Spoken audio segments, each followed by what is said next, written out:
Jangan lupa subscribe, like, komen, dan share ya kawan.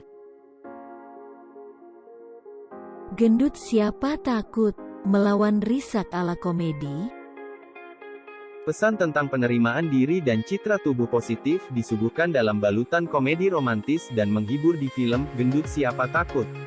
Sepanjang film berdurasi 1 jam 40 menit, penonton disuguhi adegan-adegan kocak yang dikemas dengan cerdas, membuat penonton tertawa tanpa henti hingga melelehkan air mata. Tawa lepas dan air mata gembira setelah sekian lama dikungkung pandemi COVID-19. Ini adalah kisah tentang Moza Aphrodite, Marsyanda, seorang penulis novel laris bertubuh gemuk. Alih-alih frustrasi dengan kondisi tubuhnya, Moza adalah sosok yang tak terlalu risau dengan bentuk tubuhnya yang kerap menuai cibiran itu. Dalam setiap kesempatan, Moza selalu tampil percaya diri dengan riasan wajah dan busana berwarna cerah terutama kuning, menarik perhatian. Moza pun tak sungkan mengenakan sepatu hak tinggi untuk melengkapi penampilannya. Di balik rasa percaya diri dan kesuksesannya sebagai penulis novel laris, Moza memendam harapan untuk segera berjumpa dengan kekasih hati. Sesuai namanya, Aphrodite atau Dewi Cinta dan Keanggunan dalam mitologi Yunani, Moza mendambakan kisah cinta ala putri-putri kerajaan. Bak di negeri dongeng, Moza ingin berjumpa dengan pangeran berkuda yang akan membawanya ke istana cinta. Nyatanya, hingga usianya memasuki kepala 3, Moza masih juga jomblo. Kedua orang tuanya, Cut Mini dan Tora Sudiro, pun mulai merongrongnya agar segera memiliki tambatan hati. Membuat Moza merasa kecut. Bukannya tak tertarik pada seseorang. Moza sebenarnya memiliki pujaan hati bernama Davi Martinolio, seorang sutradara berbakat peraih Piala Vivi. Menurut dia, selain hebat, Davi juga tampan. Kesempatan lebih dekat dengan Davi muncul ketika salah satu novel Moza akan diangkat menjadi film, disutradarai oleh Davi. Moza sempat merasa Davi memiliki perasaan yang sama. Hingga akhirnya Moza mengetahui Davi sudah memiliki kekasih dan tak sungguh-sungguh membalas perasaannya. Kekasih Davi, Anggun Jihane Almira, yang cemburu melihat kedekatan Davi dan Moza, kemudian menyulut pertengkaran di antara mereka. Di saat bersamaan, seorang pria dari masa kecil yang sangat dibenci Moza muncul kembali di kehidupannya. Dia adalah Nareswara Radeva, Wafda Saifan Lubis. Nares rupanya ingin memperbaiki hubungan mereka yang sempat renggang. Dulu, Nares sering merisak Moza karena tubuhnya yang gendut.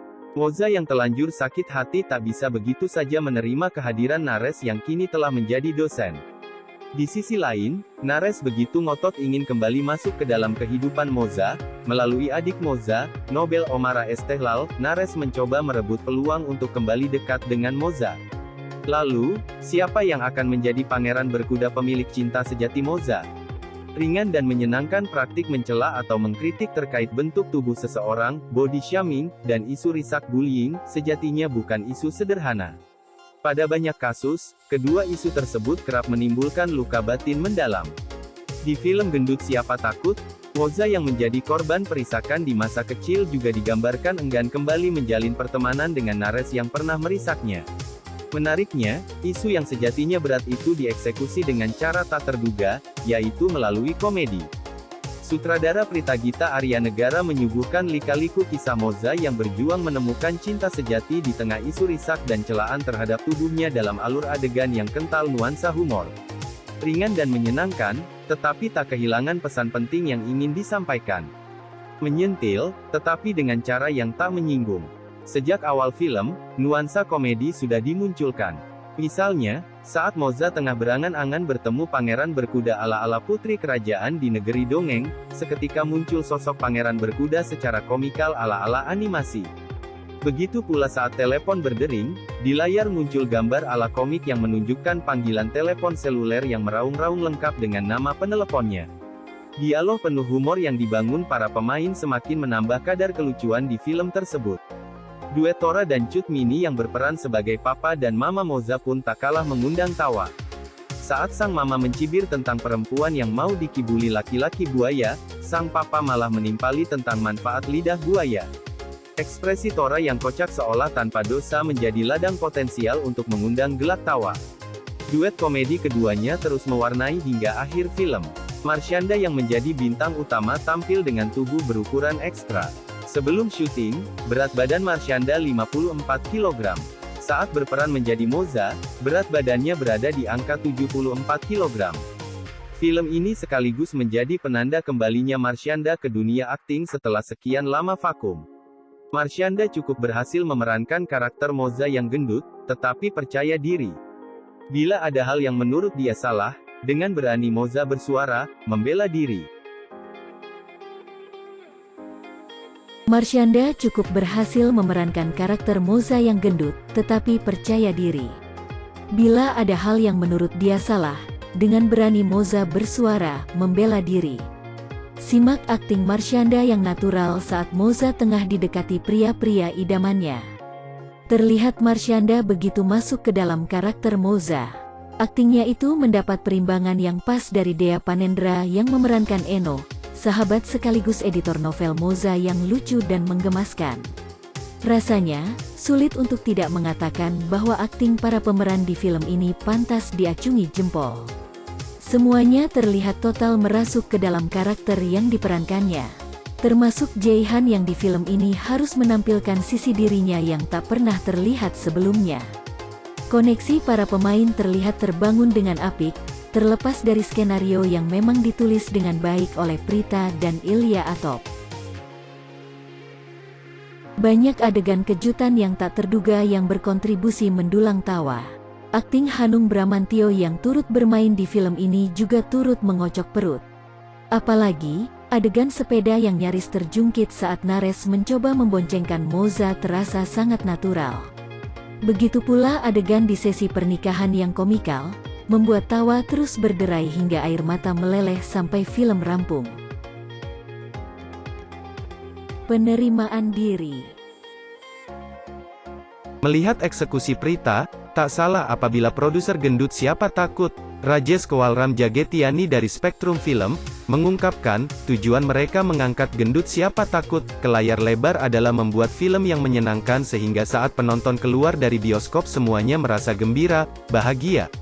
Udah banyak film dengan tema-tema berbeda. Kami cari tema lain yang benar-benar menghibur dan giving us a full happiness. Itu aja, ungkap Rajesh, Kamis tanggal 15 September tahun 2022, seusai pemutaran film gendut Siapa Takut, di CGV, Grand Indonesia, Jakarta. Dengan alasan untuk menghibur dan memberikan kegembiraan, sentuhan komedi memang menjadi pilihan paling tepat. Prita, yang menjalankan debut penyutradaraannya di film Salawaku, tahun 2016, berhasil mengeksekusi gendut Siapa Takut, dengan mulus. Elnira, sang penulis novel gendut Siapa Takut, yang turut menyaksikan pemutaran perdana film tersebut, mengakui sepanjang durasi film tertawa tanpa henti. Prita, ujarnya, telah berhasil membuat karyanya menjadi karya seni lain yang benar-benar sangat menghibur dan menyenangkan untuk ditonton. Saya bersyukur diberikan ruang untuk menceritakan apa-apa yang membuat saya bisa membagi perasaan-perasaan lucu saya ketika ada di dunia saya. Ini, kan, soalnya kebetulan dunianya sutradara, dunia film, jadi saya hanya membagi aja apa yang saya rasakan. Beberapa bercandaan saya terhadap apapun yang tertuang di situ kalau nanti ada yang merasa terkulik, tujuan saya untuk menceritakan tapi dengan cara yang tidak menyinggung, ujar Prita.